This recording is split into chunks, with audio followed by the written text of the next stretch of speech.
was, when a person tells you not to go to therapy, that's a red flag. And I Mm. was like, mm-hmm.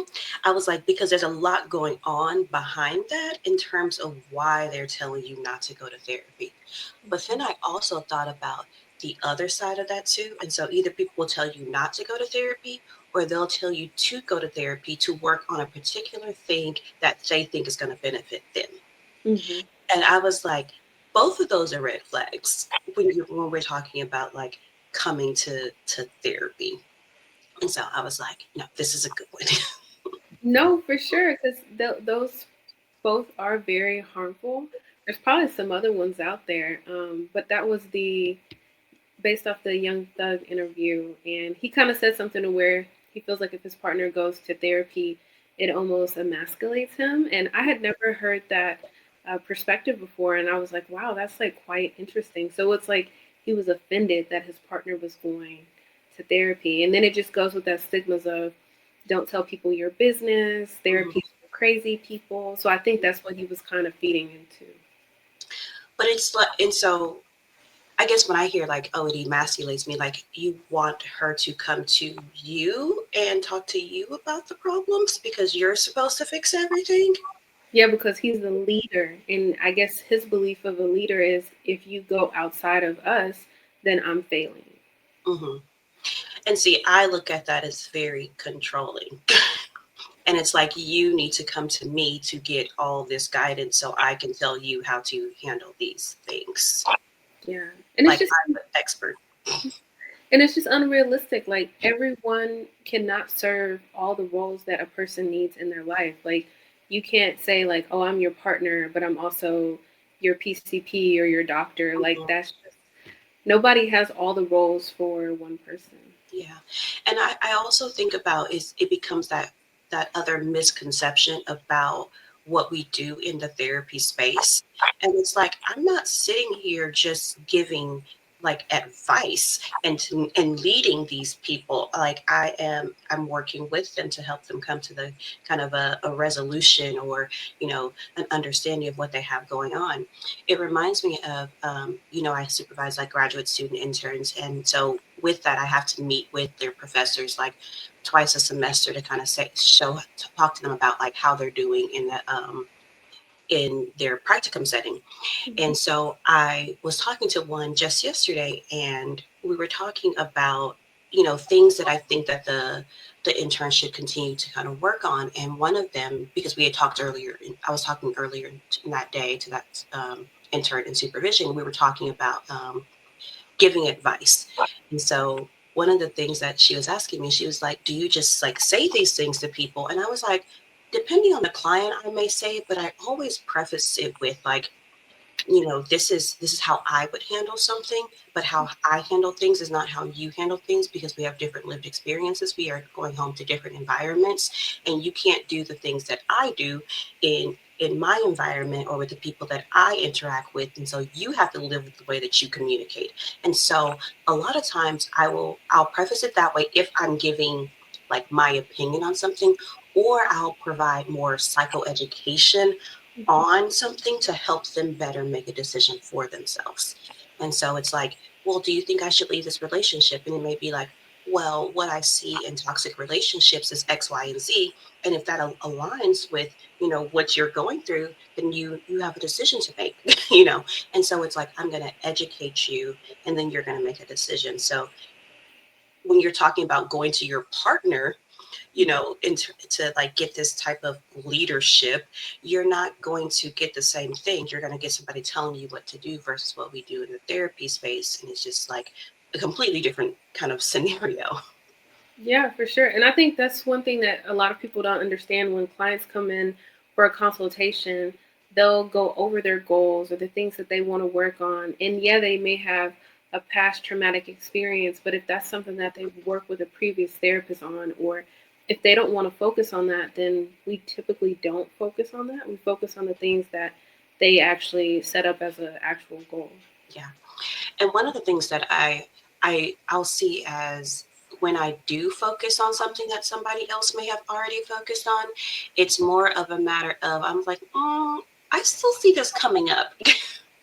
And let me pinpoint where I still see it coming up, and you can determine if we need to kind of readjust address it or not. Yeah.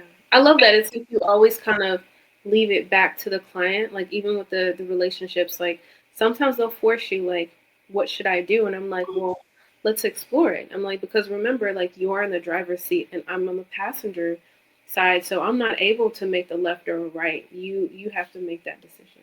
Hmm. And what I think about it's really funny because that's what a lot of people think therapy is. It's just like coming to talk to somebody to get all of this advice. And I'm like thinking like, why does that even make sense? Like, why would you think that one person has like knowledge across everything to be able to give you advice on?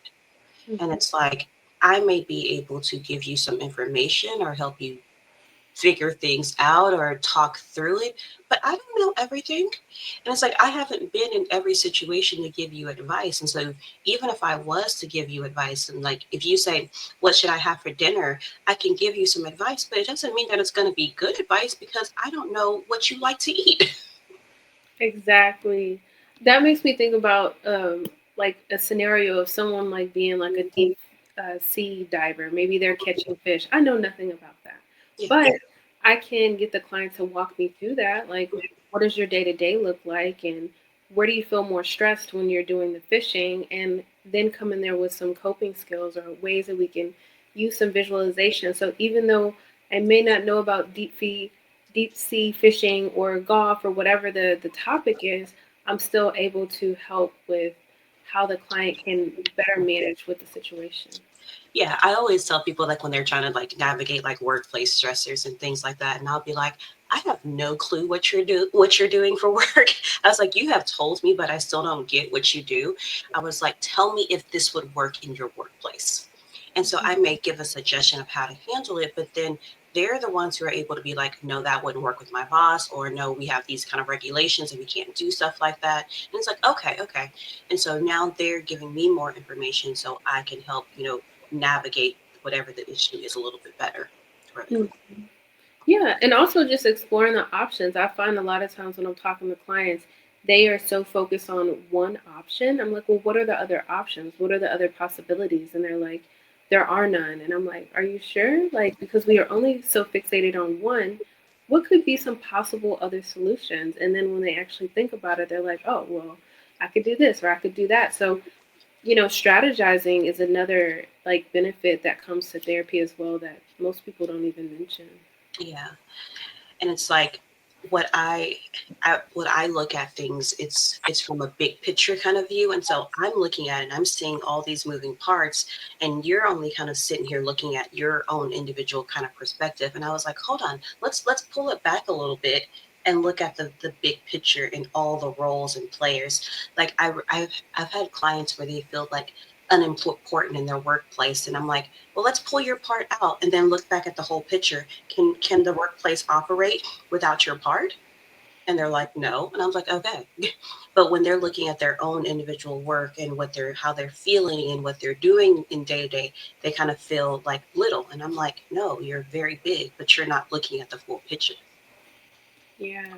And that analogy of like zooming out, it makes me think of like I'll ask clients like, "Hey, do you remember like where's Waldo?" And you see all the pictures and all the little items and people, and I'm like, "Well, that's anxiety, but or stress or overwhelm." I said, "But mindfulness is going to bring you and zoom you in so you're able to find uh, Waldo." So that's going back to looking at those options and Mhm. solutions. Yeah. and and looking again at like how why people will like say don't go to therapy, but then the other people who will say like go to therapy, I'll hear that a lot where somebody comes in and says like, oh, this person told me to come to therapy to work on this. Or I'll have a client that I have been working with and their partner may be like, you need to talk to your therapist about this. And one of the funny things I always say is that these people, because I already know what it is, I was like, these people are trying to get me to tell you what they think that I'm going to tell you, but I'm not going to tell you those things. And I always thought, I was like, they really don't want you working on that because if it's always like something around like people pleasing or setting boundaries or things like that, where it sounds like they're on your side. And I always tell them, I'll tell them, I was like, no, because if I work with you on these things, the first person that you're going to set in like these boundaries against is this person who's telling you to go to therapy. Mhm. And so what they think is going to benefit you and benefit them is actually going to cause them more problems, because I already see what the situation is when somebody is telling you to go to therapy to work on a particular thing. I think it's different from when I just like look at somebody like, you need therapy. I'm not telling you what to go to therapy for or what to work on or what to bring to the table. I'm just noticing that your level of self awareness and how you're handling things is not quite there, and you probably should go talk to somebody. For sure, for sure. Because a lot of people, especially like if a client has a family member, they'll use it as like a threat or something harmful. Like, Mhm, you need to go to therapy, you need to work on communication, not realizing encouraging them in a negative way to go to therapy is actually equipping them with more tools for their toolbox. So they're going to know when you're gaslighting them, they're going to know their values, they're going to know how to advocate for themselves. And no, it's nothing overnight, but you're literally going to see that person change and like come out of their shell. And a lot of people, if it doesn't benefit them, then they don't like it. yeah, and most of the time it doesn't. And it's like I've had clients who will tell me that people around them will tell them that they need to get a new therapist or therapy's not working for them because they're not getting any better. But what they're doing is setting boundaries, which is causing initial conflicts, because whenever somebody you set a boundary, it usually causes conflict at first. And they're like, no, this is not that's not working for you. You need to try something else or try another therapist. Yeah. It also makes it clear for clients like who's serving them and who's not. I've had so many clients where they're like, "Oh my gosh, like I label them as my friend or my partner," but they discover on their own that like this person actually doesn't like them, is only using them for what they can do, and that's what they attach their value to. And then once they kind of explore their values, they're like, "Oh my gosh, this person's no longer in alignment." And I'm Mhm, like, well, have the conversation and maybe y'all can meet each other in the middle. Or, sometimes some relationships are seasonal. mhm. And that's one of the things, like in therapy with clients, I'm always looking at like what are their values, what's in alignment with what they want, and what they desire for themselves. And it's like, is this person, is this family member, is this job, is this pet, are all these things in alignment with like what you want and what you value? And most people don't even know what their values are. And so we spend a lot of time kind of uncovering like what they really want and desire in their lives, and then they realize that so much of what they have surrounded themselves with is not in alignment with where they're going. Yeah. I almost feel like sometimes the clients are like writing a book and every day is a chapter, but a lot of their chapters are written by their parents or their friends or the people around them or social media. And I'm like, well, what would it look like to write your own chapter? Not to be so focused on others and like more of like what you want. And they're like, well, I don't really know what I like. And I'm like, well, that's okay. Like, let's do new things. Like, I'll give them homework assignments, like, let's do new hobbies or go to new places and get some data on like what you like and what you dislike. Yeah, it makes me think about what is that movie, Runaway Bride, with Julia Roberts. And I always use this to kind of demonstrate to clients about how people will adapt themselves to the person that they're around in order to, feel loved or wanted or to build relationships. And so in the movie, she keeps getting engaged and then like leaving, running away at the altar because she really doesn't want to be with this person. And so she meets this guy, and there's like this scene, and he was asking her, like, he was telling her, it's like, you don't even know how you like your eggs, because with each person, she liked her eggs as a different way. And he was like, you don't even know yourself, basically, and how you like to eat your own eggs. You need to kind of basically figure things out for you. And so there's like a scene, and she's like sitting at a counter, and she has like a plate with all these different egg types in front of her, and she's like tasting each one, and then she like goes and runs to this guy, and she's like, I like my eggs over easy or whatever it is. And so like that was the figuring out of who she is and what she wants based on her and not the people around her. And that's what a lot of the things that I do in therapy with clients is let's figure out you and what Mhm. you need and what you want and what you desire. And also know that in doing this, you may do a lot of cleaning up your house. Yeah. And that process of like learning yourself is over time. You know, your taste buds change, your likes change, your dislikes change, your values might even change. So also knowing like as humans, like we're not fixed beings and we are gonna evolve and grow and change. And I think leaving space for that too, because then that's where grief comes up. Like that's all I know. That's how I used to be. And I'm like, well, maybe you've outgrown it. Mhm. And when I think about like how we evolve and things like that, I always tell people like because I have a lot of clients that come to me with like relationship type issues, and I will swear over and over again that people should get married prior to the age of 30. And people are like, why? I was like, because there's so much transformation that happens in our 20s that you need to go through before you fully understand yourself. And even if we're just thinking about like basic biology and brain development and things like that, you haven't even completely developed your ability to make good decisions for yourself. And you're sitting here at 23 getting married, and it's like, can you let your brain develop first? And so I'm always like, go through as the big thick of evolutionary periods. I feel like those are identity crisis stage, our late 20s, things like that, before you go and settle with somebody. Because what I see so often is that people are like, well, I liked them before. And I was like, yeah, but you have evolved. You weren't finished yet. And you committed your life to somebody. It Hmm. doesn't work. Yes, my parents were married for a very long time. We got together when they were teenagers. But I was like, but so often I see it not working.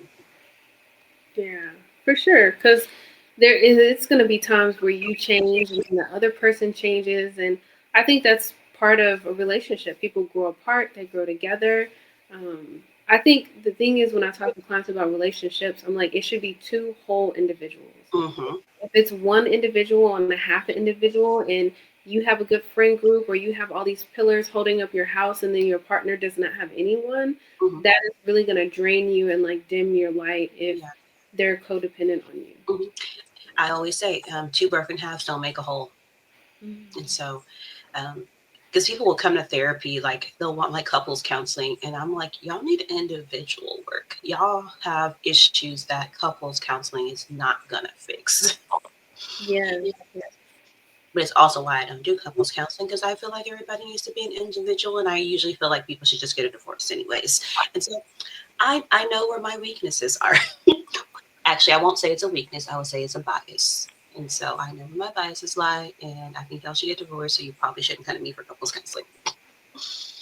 That's one thing I've noticed. Like a lot of times when clients come to therapy for like a breakup, an end of a relationship, a lot of times they're so focused on the other person and what the other person did to them. But it's like once they process that and they're like, okay, I want to feel better. And I'm like, well, we got to focus on you. Like we have to turn the mirror around towards you because that relationship was reflecting something to you about Hmm. you. Yeah.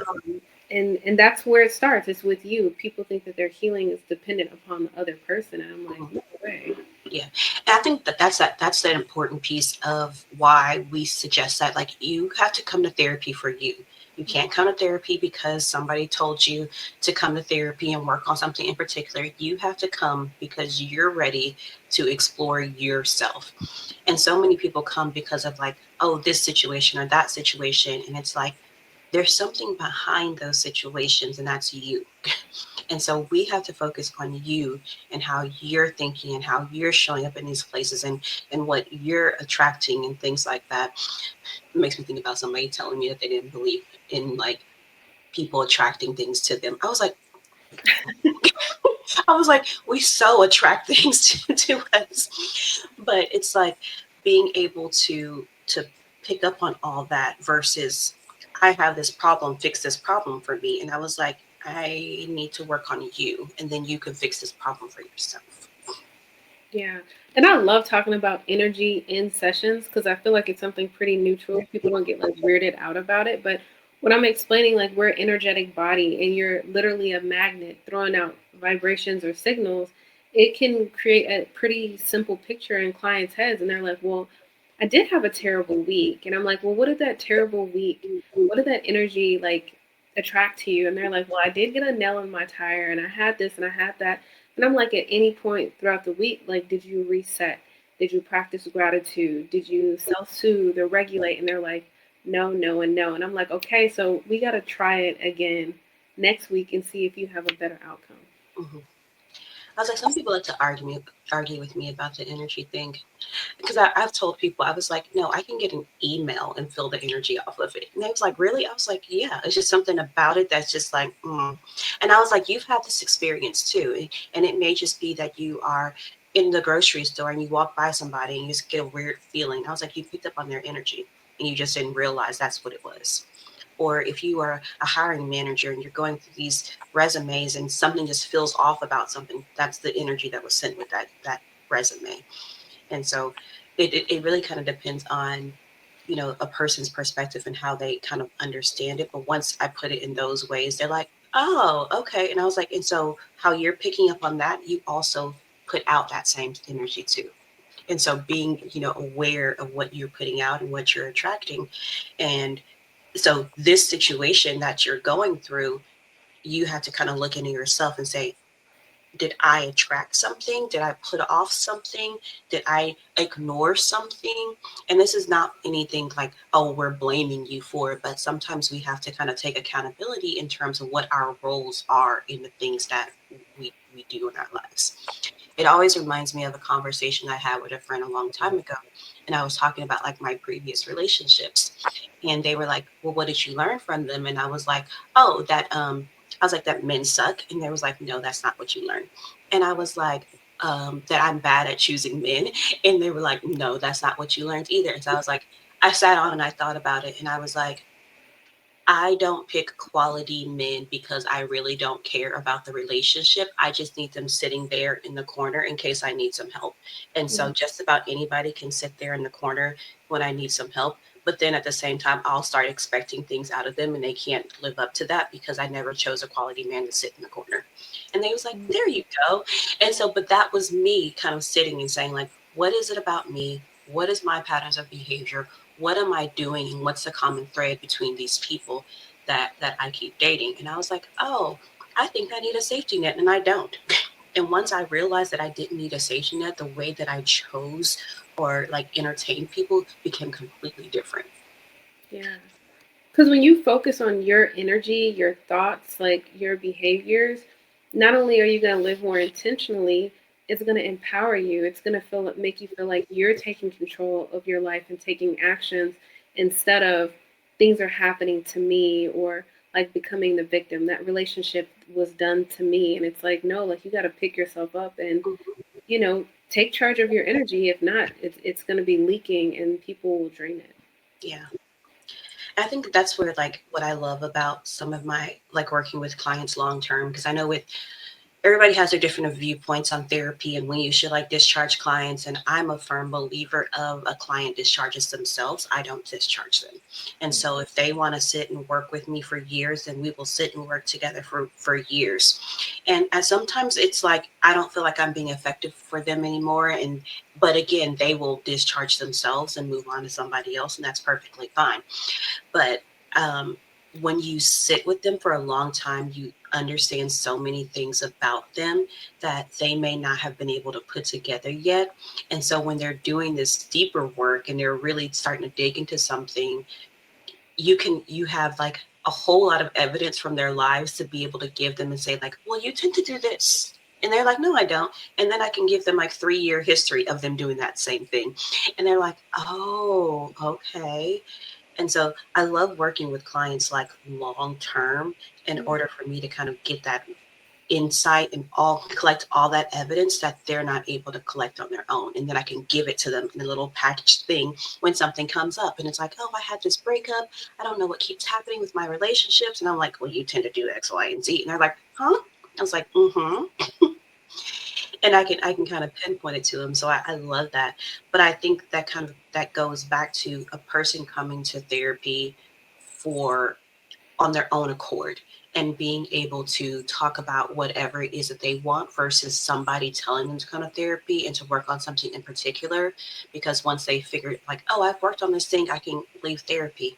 But when people just come on their own, they'll stay and they'll continue to work on all these different elements of themselves and become like so much better people. I love my long term clients, they're like awesome people. Another benefits of therapy is our blind spots. I feel like a lot of times people learn things about themselves that they weren't even aware of, like you were saying. And when the clients do become aware of these blind spots, then I think other people around them aren't able to use it against them. It's something Mhm. that they can embrace. Like, I didn't know this was a pattern or behavior that I used to do.